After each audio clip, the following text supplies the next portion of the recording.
And you're pushing the buttons. Okay, it's on. Oh, shoot. Hello, everyone. Welcome to the Imperial Hollow Network. I'm JID123. And I'm Fancy Red Leader. And today, we are going to discuss Batman, The Long Halloween, written by Jeff Loeb, and art by... Tim Sale. Tim Sale, okay, I was reading that right.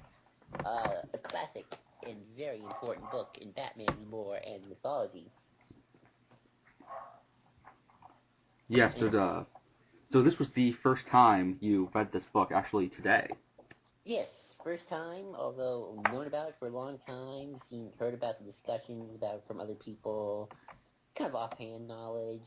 I know it's, like, definitely if you have, like, a Batman continuity in your head, because, let's face it, comic book continuity is all over the place, so you kind of have to make your own headcanon as you go along.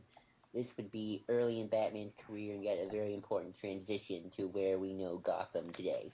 Mm-hmm. What's interesting is Loeb has actually said before, I think it's in the foreword of Hush, that he says that he doesn't like to write stories in continuity. That's why he says that he actually agrees that Hush isn't that great because he doesn't work well in continuity. So this story was really good for him because it was kind of just a short little, which I should probably explain kind of the history lesson. Archie Goodwin told Tim Sale and Jeff Loeb, I believe, hold on, I think Haunted Night came before, after it. But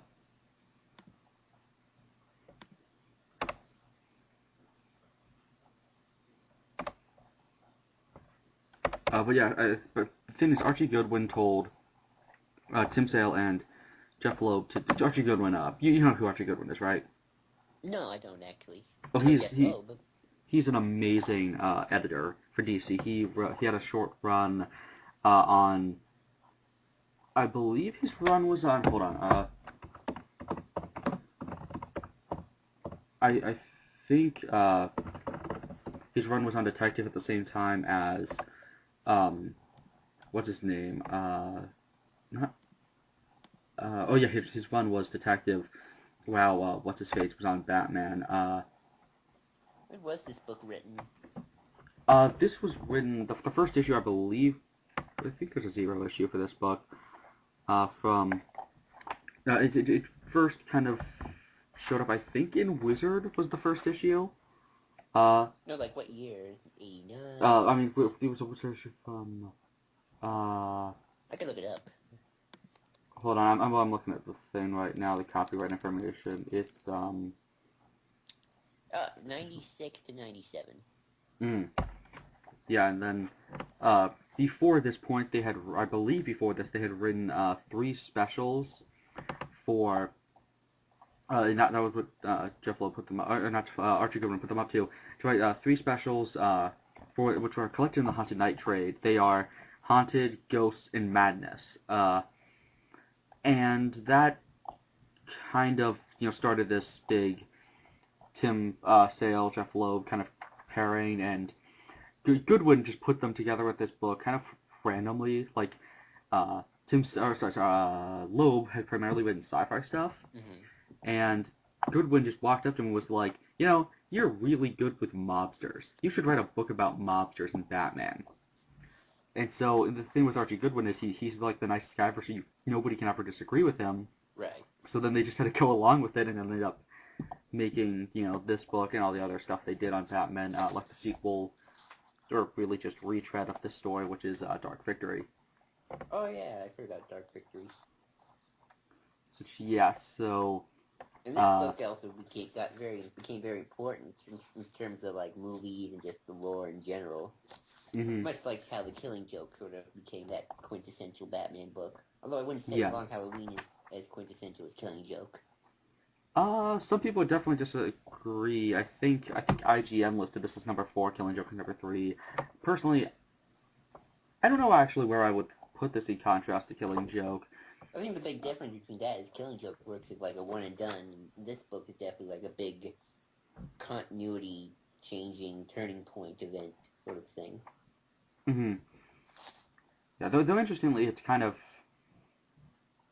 it obviously took place in the past, but then this was kind of right at the craze of of Legends of the Dark Knight during the 90s, because obviously in 1989 they started that book, and this was kind of like right, because the 90s were a very year one centric thing. Like you got 86 year one comes out, and then 89 we get Legends of the Dark Knight, which was the first solo Bat book since Batman. And what ended up happening is that book took off so well that we got we had stuff like Batman Year 2, which actually Batman Year 2, funnily enough, was written before Year 1. They came out like in a week of each other or something, or in a month, I mean. But so Long Halloween came out because of that craze. The Haunted Night stuff did. And so yeah, this is a very, like, it's not important to the continuity of Batman actively, but it influences the continuity so much afterwards. I don't know, I would say it's important to the Batman continuity. It shows how Gotham became a crazy house. Well, the thing is, that story had kind of been told before. This just told a story with, like, this trying to just flesh that out, because this was the first really big, not retcon, but, like, going back and fleshing out something that we had seen before in the comics, like, because obviously, if you read every single Batman issue onwards, you actually get to see almost like in real time Like if you read Batman Year 1, then Long Halloween, or no, wouldn't it be Batman Year 1, The Man Who Laughs Last, and then Long Halloween? What I'm talking about, like, release-wise. Oh. Like Detective Comics 27 onwards. Like, you actually kind of get to see the mob fall and that kind of thing. And this was kind of the first story that went back to, like, the continuity stuff that this does already happens. It doesn't really have a difference on the current comics that were coming out in 1986, or 1970, or 1996, which I think was Contagion or Legacy. One of those two. Actually, no, this might have been 97, 90. No, because Cataclysm was 98. But nevertheless, this book is kind of started the trend of fleshing out parts of Batman history that hadn't really been touched upon. I mean, Year 1 did that, but the thing with Year 1 is that had already been done before. Like, the notion of doing Batman's first year had been done, but the notion of focusing on a Batman actually fighting not just the mob, but also his villains in his early years hadn't. Like, even when they try to do that in Legends, like, one arc in particular kind of sticks out to me, which is Batman Clay, which says that before Batman even dealt with Carmine Falcone, he fought Clayface. And it's like that's a little weird. So this book was the first that kind of gave that a coherency, as opposed to just kind of wildly throwing things out into certain parts of continuity. You would say it's streamlining then. It's streamlining the history and making it more, I guess either not... realistic? Well, realistic for a comic book world, I mean. Or at least... Well, internal, in the internal logic of the world, it's more consistent. Right. I mean, I definitely would say that if you read, again, Batman Year 1, Long Halloween, sort of a progression. Mm-hmm. Yeah, I'm still learning my comic book continuity. I mean, I've gone to, like, Comic Line, they have, like, Batman, what order of Batman you should read for the continuity sake. Oh yeah, I've seen those lists. They're massive. I mean, usually I just read them kind of in my own order, like, even if continuity-wise, like, for instance, as much as I like Long Halloween, in my headcanon, I go with the continuity of the Scarecrow Annual from '94, which is, because that year they did, every annual was a Year 1, which was really cool. And that year for Detective, we got, which was Annual 19, we got, I think it was that year, we had a Scarecrow Year 1. Right. And that story kind of gets retconned out of existence by this, and personally I enjoy what they did there more so, like, I think of this as canon, but, like, in my own mind, like, I almost consider Scarecrow not to be in this book, because the thing in Scarecrow Year 1 is the idea... Oh, it was 95. The idea is kind of that... Two-Face is already around, is the thing. Like, you see him at the final shot of that book. And that book also just does a better job, I think, in terms of the birth of the Freaks. Like, this is the Freaks taking over, and I feel like that book maybe does a better job of people like Joker and Two-Face already around, and then Scarecrow's the first to really, those villains kind of establish the notion of, the freaks, but then Scarecrow coming around kind of establishes, makes Batman start to become one of them more and more.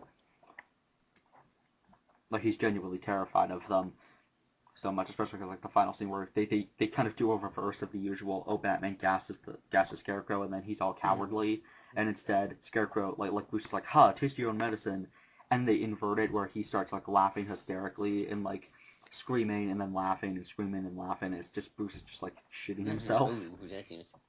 Which I never liked, the fact that, that's one thing I always disliked about the story, is it kind of doesn't do Scarecrow very well. Nah, I would agree. Which is sad, because then it writes out, in my opinion, the best Scarecrow story ever, which is Annual 19.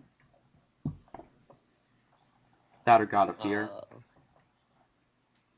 It's weird how the villains show up, although it's kind of cool. I like Joker in this book. I love his grin, like this huge mouth and jaw. Yeah, the what do you call it? Dick Sprang, chin. Right. But I do like. And then of course Grundy's in this. Something I never understood. Why is Solomon Grundy in this book? He's just, isn't he? I don't know. Like when he first popped up. What do you mean first popped up? You know, like just when he first showed up in the DC universe. I always thought he was more timeline wise or like release date wise. I always thought he was more connected to Superman. No, he's more connected to Green Lantern, Alan Scott. In fact, his first appearance was in that book, which interestingly, that people have said before, like, why is he in Gotham? It actually makes sense because if you know your DC history, Alan Scott was based out of Gotham City. He was actually Bruce Wayne's childhood hero, and he was Thomas Wayne's childhood hero. Read the Man Who Laughs trade, because in the back of the new versions, they actually include a 2 or 3-parter from Bruce Baker's run called Made of Wood, which is a story all about that, and it's fantastic. Oh, that's interesting. That's cool. But yeah, so Grundy kind of... Oh, I just realized Penguin's in this book. I never realized that until now. He's just sitting there on the table. He doesn't get to do much, sadly. Yeah, he gets... He only, actually, I don't think he gets a line. I think he just shows up in that one shot. That's it. He does get a bit more of a role in Dark Victory, but not really because much. I just feel like now the freaks are the new mob bosses of Gotham. Mm-hmm. And yeah, the thing is, Dark Victory kind of ruins some of the really cool stuff about this book. But yeah, so trying to think if there's any more really historical importance we should talk about. How it affects Dark Knight? There's something historical right there.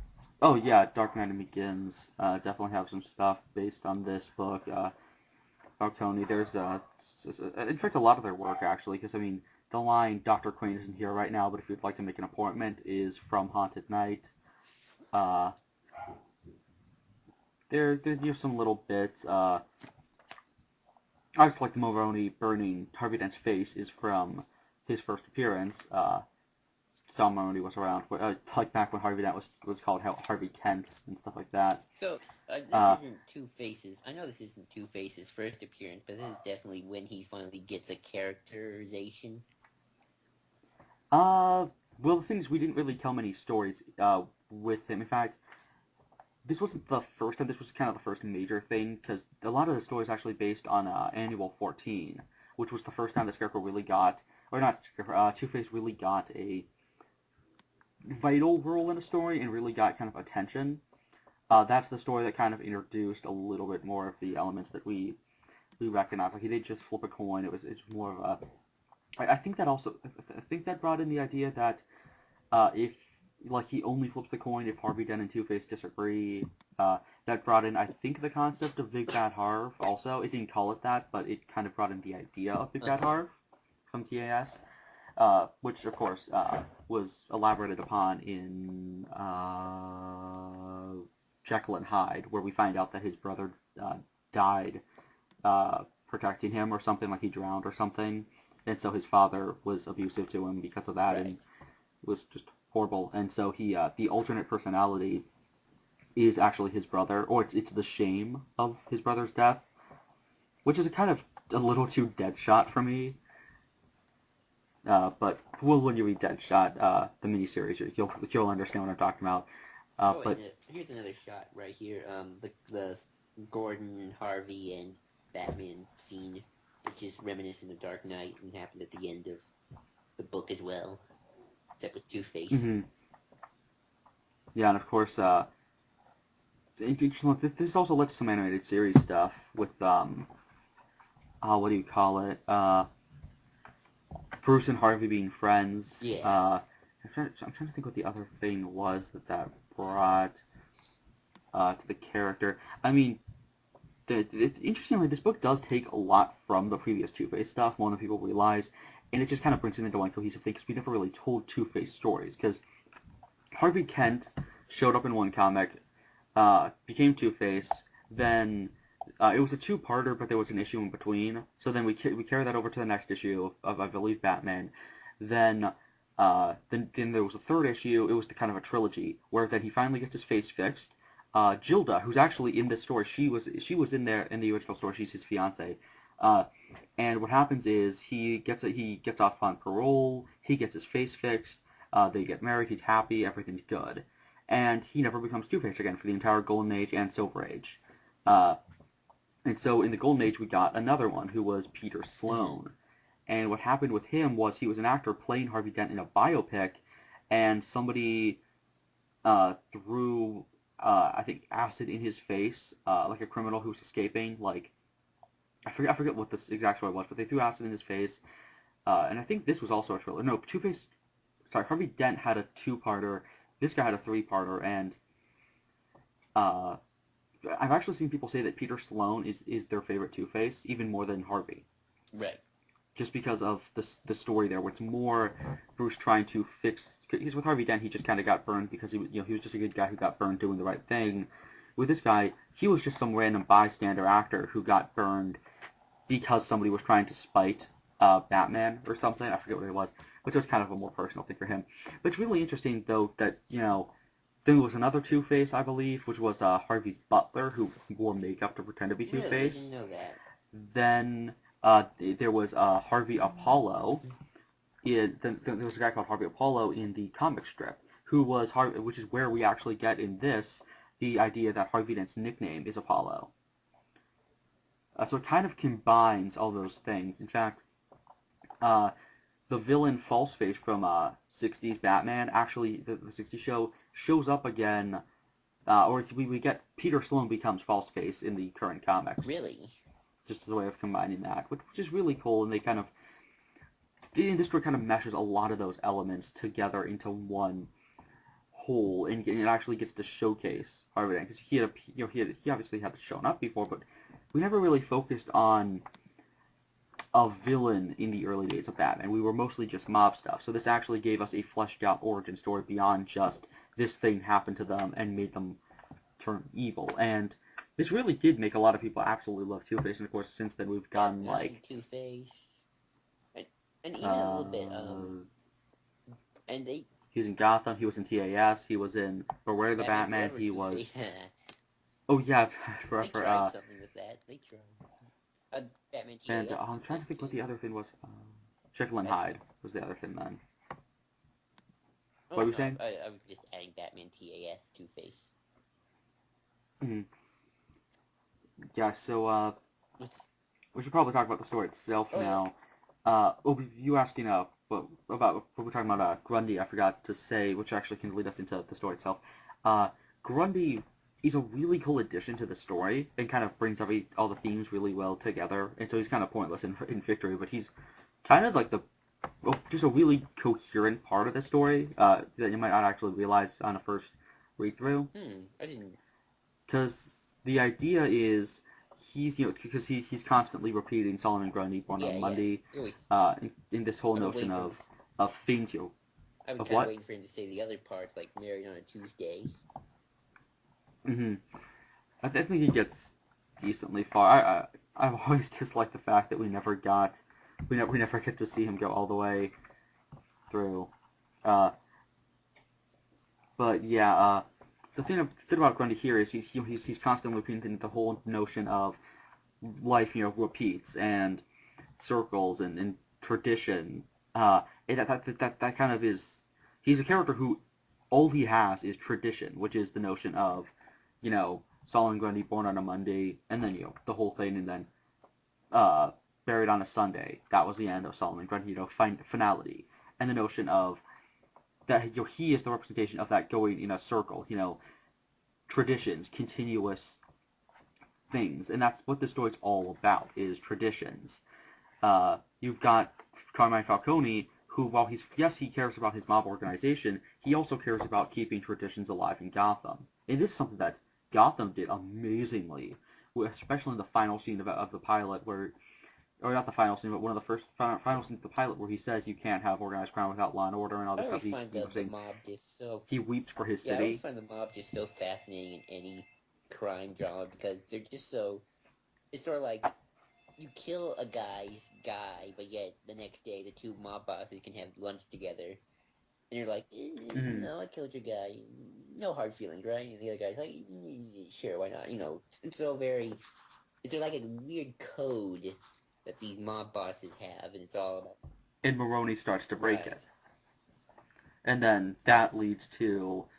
Maroni starting to break it, leads to Harvey, leads to becoming... Or whoever becomes Holiday. It's really confusing. All the Holiday stuff.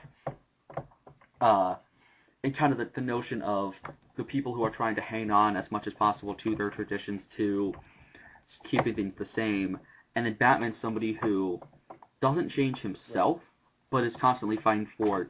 It allows the world to change. Like, he adapts to a situation. It's almost so funny, because the freaks, the super criminals, we should call them the super criminals. Freaks, well, they are freaks. The super criminals, they kind of, too, have a bit of a tradition. It's like, I remember watching the Nostalgia Critics of Batman TAS commentaries and reviews, and he's always saying how the villains just have this weird sort of, yeah, we're villains, we're in the business kind of a thing, where they can sit down, like that in that scene where they sit down and have poker together, even though the next day they're trying to kill each other, and the day after that they can go play poker together. So I always just find that kind of weird. So it's sort of like they too have their own little weird traditions of just... Well, I'd say it's less of tradition and more madness. Tradition... Unpredictability. Or that too. Traditions and madness. Tradition in madness. That's more interesting. And the thing is that, like, they have no respect, is the thing. Like, even if they have a tradition, they don't really respect each other. Right. Which is different than with Falcone, where he respects his competitions, he admires them. Well, it's... He has honor. There's a sort of respect. At least, like, I always like to believe that Joker semi-respects Batman, even though it's in a... Well, Joker, but if not, he doesn't respect the other villains, is the thing. They all hate each other. Right. Especially him and Penguin. And what's really interesting here is kind of... But, like, there's all this stuff about, like, not crossing boundaries and stuff like that, and you get that a little bit in Dark Knight, but I like here how the mob also does that, and the freaks do it more, where the boundary, like, Alberto Falcone's quote-unquote death, and how that, crossed the boundary. They're not supposed to kill each other's families. That's not allowed within the mob. Now he crossed that line, and now Maroni has to suffer for that. And, that's kind of the whole point of the story. And, of course, Bruce also has trouble kind of holding to his convictions, and then by the end, but by the end he sort of gets...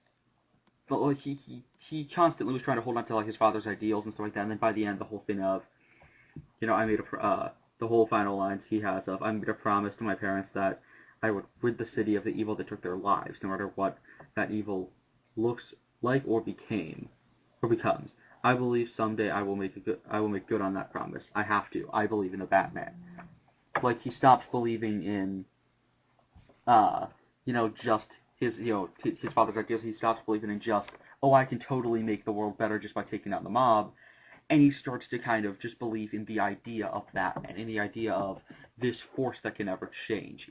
That, he accepts that Gotham City will change, he accepts that the mob will change, he accepts that his friends will change, he accepts that Bruce Wayne can change, but Batman can't. Batman is an eternal fixture. It's kind of that year one thing of Batman is this cosmic, like, entity, almost like this thing, this force of nature that has to happen. The bat smashing through the window is, as Morrison worded it, like a warrior without a totem, and like all that stuff. Like, it's this big epic coming together of, Destiny and all this stuff, but not necessarily Destiny as much as it's just this needed can happen, and Batman's this unstoppable thing, and that's kind of what we get in the story, where Gotham shifts, everything shifts. It kind of again plays off Morrison's thing of the grid, where Gotham, and everything he says there with Gotham and being it almost is built as like a to make the Batman, to make his enemies. And the thing is, Gotham can change. It can shift around. It can be rebuilt. It can be destroyed to a no man's land. But Batman can't. And that's kind of what this story gets to at the end. Definitely. I mean, this episode's all about Gotham changing, just the whole power structure of how crime operates, and the mob is dead, and now this new, creepier, crazier mob takes over. Mm-hmm. I wonder what it's like reading this book after reading year one and just sort of continuing on. Like, what do you think, like, in your own headcanon kind of comes before this? Because most of the villains here are already established. I mean, you've got Riddler, Two-Face, Riddler, Joker, Ivy, Catwoman, Penguin, even. Well, some people would say this is year two. I always saw it as well, I've always been confused on that. When people say year two, do they mean October of year one to October of year two, or do they mean October of year two to... Oh, sorry, this book actually doesn't open on October. I keep forgetting that. So I guess it does actually start in year two.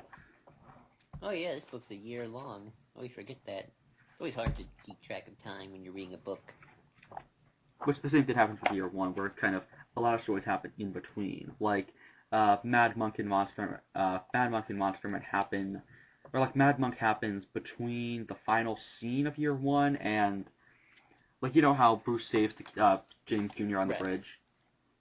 Batman and the Monster Man takes place after that, but before the final scene on the rooftop with Gordon lighting up a cigarette. Right. Because there was a 2-month period, so you can write stories in there. Then Mad Monk takes place, I think, a few days after, like, Man Who Laughs and stuff. Like, that's just I really... always thought Man Who Laughs takes place after year one, just for how, year one ends with the Joker card. Mm-hmm. Yeah, it does. And then I'm talking about Mad Monk takes place after Man Who Laughs. If you go by that logic, then the supposed flashbacks of the Killing Joke happened during year one. If you believe that. With the Joker fall. Yeah, but they would have to. Yeah. What stories did you do are, like, hinted at that take place in between Long Halloween? Well, we've never really done much of that, especially because this story, nobody knows exactly where it kind of fits in entirely. It has to take place pretty early, though. I mean, you got the... Yeah, the thing is, though, like, what part of year? It takes place during year two, but does it start in year one, or does it start in year two? I always get confused with that. I think it starts in year two, but, they don't really hint that often with that because, well, Mad Monk happens during this story, or potentially a few months before it. Monster Man does, obviously Man Who Laughs does, like, well, not during the story, but like a few months before. During the story, we don't really get much. I mean... There was the original year two, which is not a good story, and this actually wrote that out of continuity, and of course Dark Victory wrote the much superior year three out of continuity. But yeah, with Long Halloween, we don't really get much fleshing out of that time period as much as we do with Legends of the Dark, because Legends of the Dark Knight takes place within year one. Is the thing? It's always year one. Which can get really convoluted, where you're like, really? So, like, before the scene where Bruce got beaten up, like a few days after Bruce gets his ass handed to him by those 3 teenagers trying to steal a TV, he defeats Clayface. I find it odd that... And I'm like, yeah, that makes no sense. I find it odd Clayface even around that long. I always like, in my personal continuity, I like the more weird villains to come later. Like, you can have Joker. Well, the thing... I'm okay with that. Like, I go with the Dark Knight way of Joker being the first quote-unquote supervillain. Mm-hmm. I mean, the thing with Clayface in the old continuity was that, before the 2-issue Clay arc, was that he... it was Basil Karlo, because in the Golden Age, you have to remember, Clayface did not actually shapeshift. He was just a killer who wore makeup. Really? I didn't know that. I've always...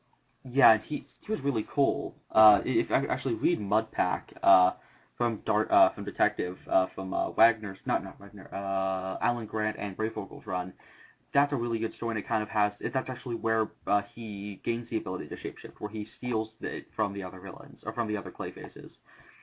And the idea is that he fought Batman during year one, and then, like, during his, like, first few months, and then he kind of just disappeared, and then didn't get let out of jail. Well, he fought Batman twice, and then he disappeared, he was just in jail for a long time, until he finally came back out during Mudpack, or right before Mudpack. Right.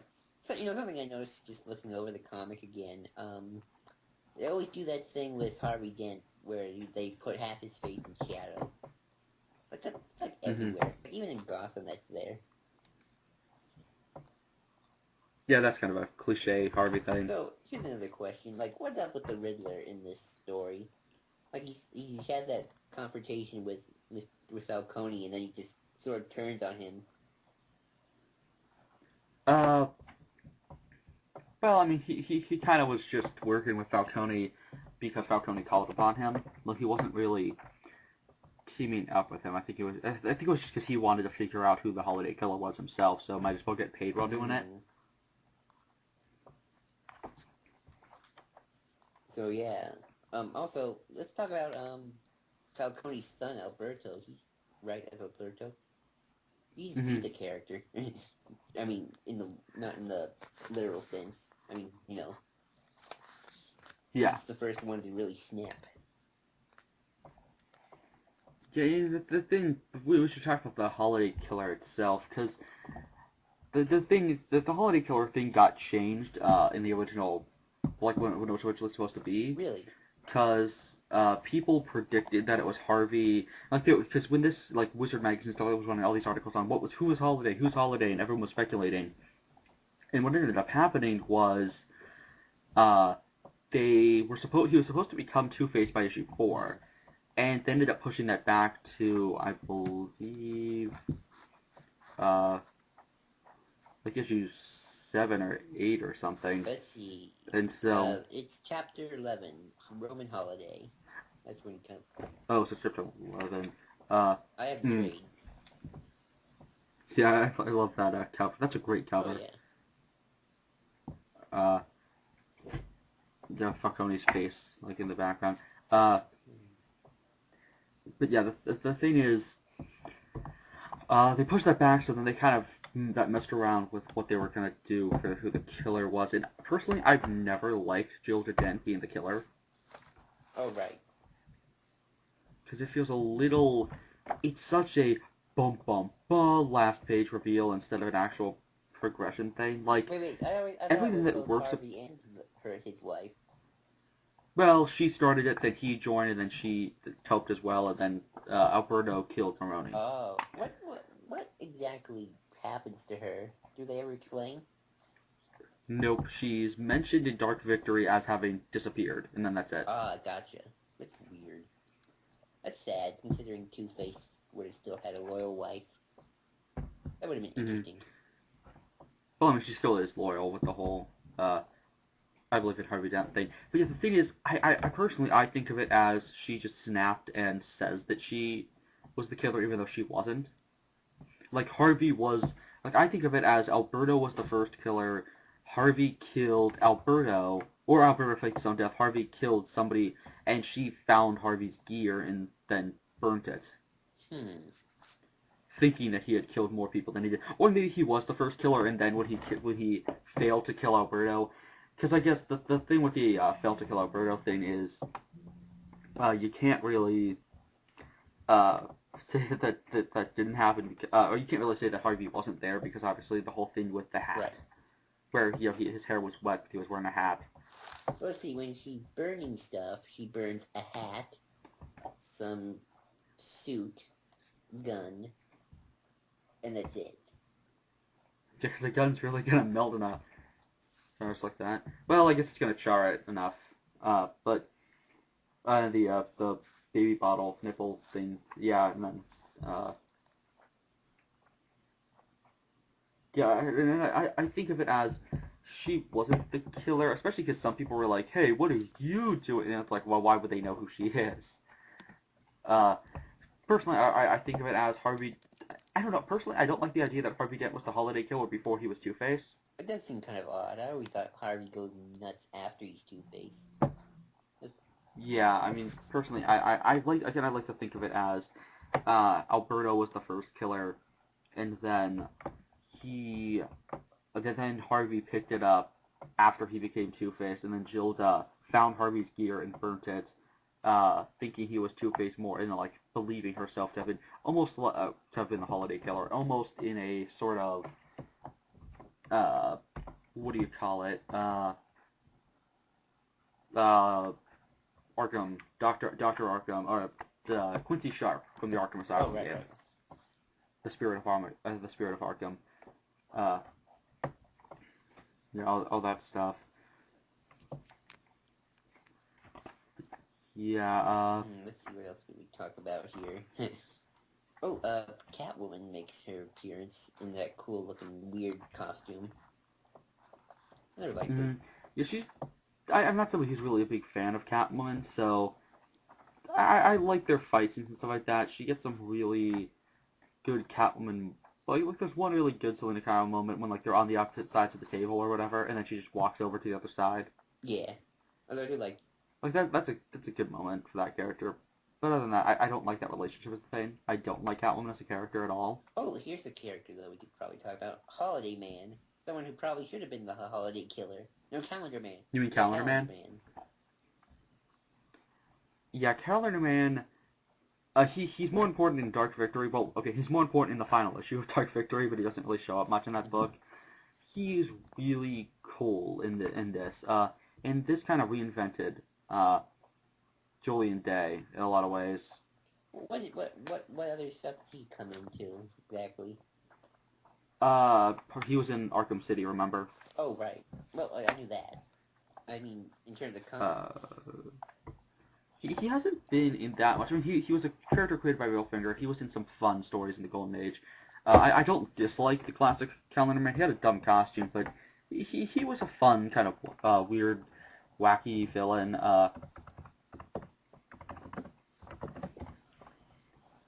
Yeah, I'm trying to find what things he showed up in. But yeah, this kind of was more of a Hannibal Lecter sort of version of the character. He appeared in the Misfits arc, but that was the classic. He appeared in the 80-page Giant, All the Deadly Days, Superman Arkham. He appeared in 52. In the New 52, he's been on Channel 52. That's cool. He was on Brave and the Bold, his classic version. Yeah, he's a character who hasn't shown up that often in stuff. Obviously, TAS got Calendar Girl, I guess because they didn't want to do Hannibal Lecter serial killer version of Holiday. That's odd. Something I noticed just also, again, looking at the comics some more, I liked some of the flashback noir stuff, like how they show the killers getting killed, like showing the death of Alberto, the death of those mobsters. Let's see, just more killing. Some of those black and white scenes, the ones I'm talking about. Yeah, like the thing that's really good about this book is, we should probably talk about Sale's art, because that's the highlight of the book, because I'm not the biggest fan of low narration. I think he writes decent dialogue. He writes good stories, but I don't think he's good with characters in terms of them speaking, and I don't think he's good narration. And the thing that really saves this book, in fact, he has said this, in the Hush forward, he actually says that he prefers to work with Tim Sale because Tim makes his books look better. Well, it's always good to have a good artist. And the thing is, like, just the usage of shadows and of shading and everything, like, it's just brilliant. This book, like, just some of the pages to look at, and, like, the fight that the first Batman Catwoman fight, just the way the panels are laid out when they're attacking each other. Like, go to I'm trying to find which page it was. It's just the way like sometimes they're crooked. Like the thing with like the rug is kind of like the panel and it's crooked in a way, and like the usage of like the full page spreads are really good here, and they're not done. They're not overused. Like sometimes you can get with what do you call him? Miller. Like I really like Miller's two page spreads, but sometimes he overdoes it just a tad too much. Yeah. Let's see. I guess it's a little hard for me to talk about this since I've only read it once, so, but I guess I'm sort of the noob here. You're more the veteran. So, going back to just, like, continuity and stuff, again, like, with the fall of the mobsters, one thing I always, again, I'm just gonna reiterate this, I love how it starts, just mobsters, mobsters, mobsters, and then by the end, freaks, super criminals, the weirdness. You can even tell that with just the Harvey, Bruce, Gordon scene, where one of them, all three, there was one normal guy, one Batman and two normal guys, and then at the end you have two, I guess, freaks, and Batman kind of counts as one, kind of, not really. There's a debate on that. And then one normal guy. So already they're outnumbering them. There's something you can bring into that. Oh, here's something I want to talk about. Something I didn't get the first time around is the Harvey Dent dying thing, and then he comes back. I got a little confused at that the first time before I reread it and just realized, oh, Harvey was in good disguise the whole time as one of those punks. The Irish. Yeah, and then I had to. It took like my third or fourth reading to actually know to get the whole thing with the with Vernon, the Harvey's assistant. Harvey's assistant. Which one was Vernon again? The guy with the glasses. Oh, gotcha. Something the one assistant that stuck out to me was Falcone's assistant, the female. No, his daughter. His daughter. Yes, Sophia.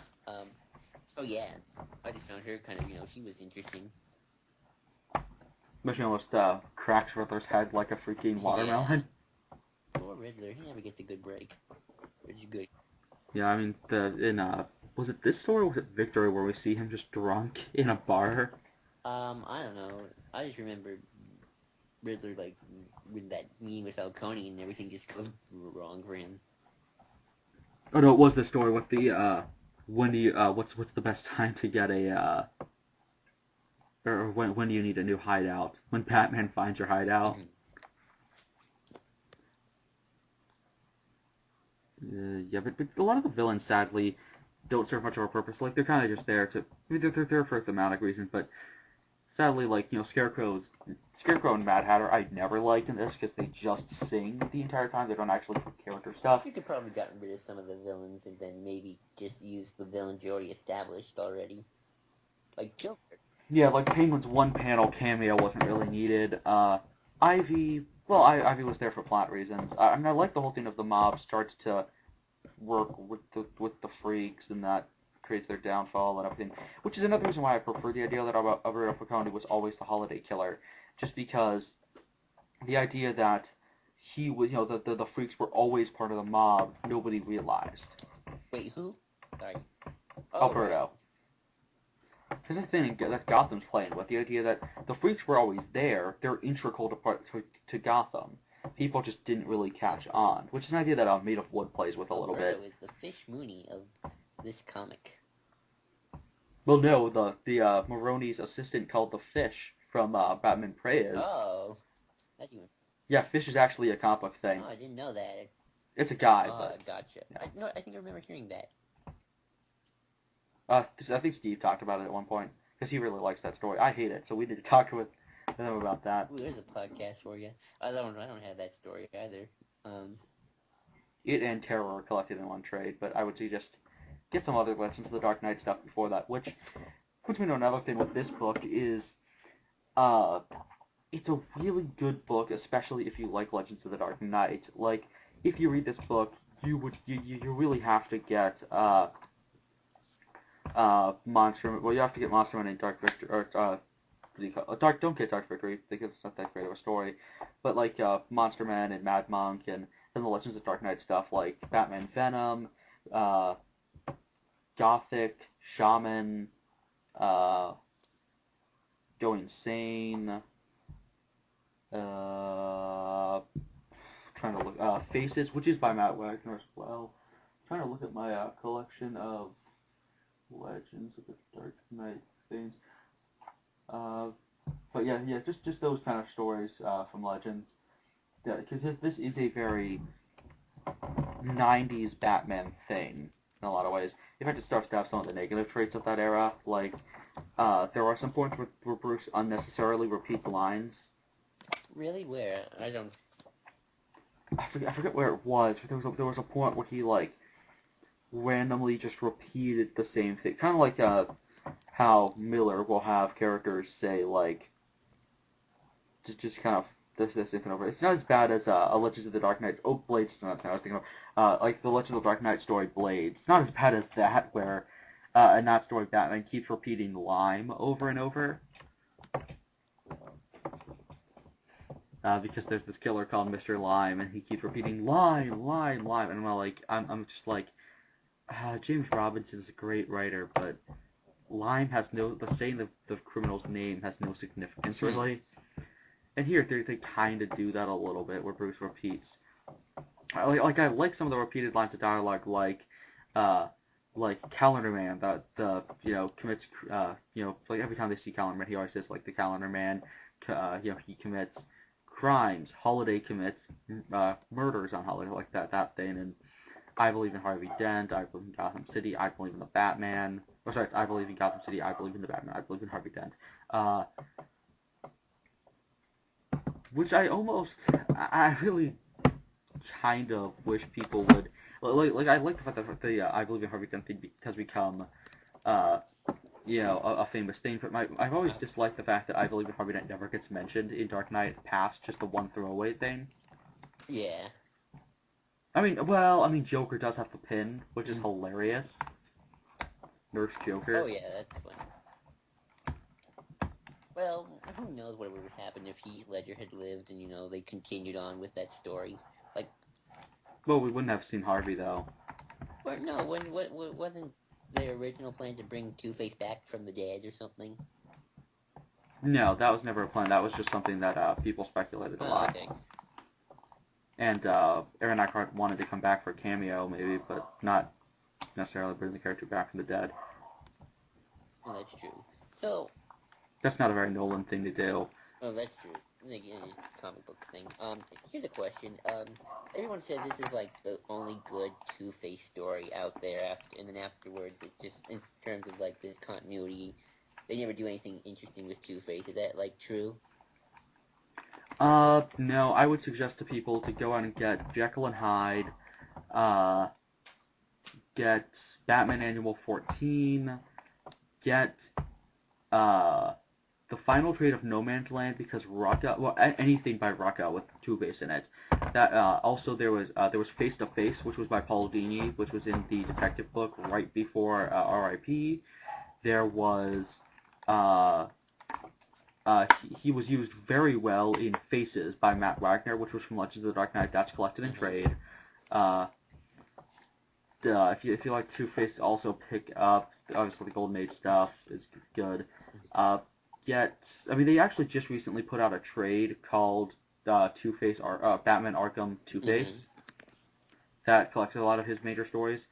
And while it doesn't collect a lot of like the arcs necessarily, I'd still pick that up. Also get the he's pretty important in the second at the end of the first volume of Gotham Central with the whole Renee Montoya stuff. You know what I'm talking about? No, I'm sorry. There's a lot of stuff going on. Because Brubaker wrote that, he from No Man's Land onwards kind of used Renee Montoya and Harvey Dent in a lot of stories together. Like there's the story from the end of No Man's Land. Well, there's the story where she works with him during No Man's Land. There's the story from the end of No Man's Land where he kidnaps her and her family, and Gordon and holds Gordon trial for working with Two-Face and selling him Batman's territory during No Man's Land. And what ends up happening is he's like, well, you're going to have to represent yourself. And Gordon says, well, how about Harvey Dent represent me? And so there's this amazing scene of Harvey Dent and Two-Face having a court session against each other. Right. And it's amazing. That's something I think everyone should really go out and get that. They always use Harvey as like the judge in any court decision. Oh yeah, that a lot of people know that from Batman Trial, which was a reference to the Who Killed the Batman story arc thing from I believe it was Len Wein's run, where there was this whole thing where actually no, Harvey in that story it was kind of like Harvey was the prosecutor, and then in Trial Joker is the judge, but it's actually much polar in the original story where the judge is Ra's al Ghul. Right. And of course, that story uses a lot of obscure villains. I mean, that's from the 70s. So that's when they were trying to make. That's when they brought Signal Man back. Catman was involved. The Spook. Remember the Spook? No, I've never read the Spook. The Spook is like a villain who appeared in like 3 issues, and then got his head cut off by Damian Wayne. And then Damian put a grenade in his mouth and then threw the head at Tim Drake and tried to kill him. Damian Wayne. Yeah. But yeah, and also like Captain Stingery, Talia's involved in that sort of like it was a very 70s Batman thing. Also the Cavaliers involved in that. Interesting. Yeah. Sorry, I don't know why I'm so quiet. I'm trying to think of stuff to say. It's kind of hard this year. This is my first time, though I know so much about it. I just from people I talk to. Most of the time, just people say the same thing. This is the turning point in Batman's career. I do like, here's something interesting. Bruce Wayne's very characterized very interestingly here. Like, even though he's supposed to be a playboy, he's like, Falcone is trying to get him to get people to vote a certain way. The shares for the bank. I don't know, it's just sometimes odd. I mean, you have, Nolan Bruce Wayne, who's definitely more playboy than... Well, Nolan Bruce Wayne wasn't really as much of a playboy, though. I mean, because don't forget, he was doing business stuff. I mean, at parties and stuff, that he would pretend to be a playboy, but behind closed doors, when talking in a business meeting, he was all business. That's true. Or at least, through Lucius Fox. And the thing is, Lucius Fox isn't here yet, because he doesn't get brought in until Haunted Night. I think it's Ghosts is the arc or is the one-shot they bring him in with, which is a consistent theme from the comics where Bruce meets him in another country, because that comes from Blind Justice, which is the same story that Henri Ducard first appeared in. Really? Yeah, so you haven't read much Batman, but like, where would you rank this in terms of stories? This is hard. I don't have many comics. I definitely like Killing Joke the best. I would probably put this, in terms of Batman stories I have, Killing Joke, R.I.P., Long Halloween, Year 1. And for me, I don't have any stories. So I like Long Halloween, I know that sounds but bad, but I don't have any stories, folks. So, don't hate me, man. I don't have many stories yet. We'll give you some recommendations, but yeah, for me, I'll just list the stories that I think are the things to beat it out, which would be all of Morrison's run. So like Gothic, so Batman Gothic, Arkham Asylum, Serious House on Serious Earth, all the Morrison stuff. Monster Men, Mad Monk. Personally, I think Faces in this, which is another Two-Face story, are equal. I really like Faces just because it's a kind of simplistic story, but it does its theme so well over the course of 3 issues. So maybe just because of how well it uses its real estate is really cool. Year 1, I say I do enjoy more. I think I like the Brew Baker stuff a little bit more. Rucka. Nightfall I think is better, but it's still like within. It's not in my top 10. I know that's kind of sacrilege as a Batman fan, but it's kind of like in my top 15 at least.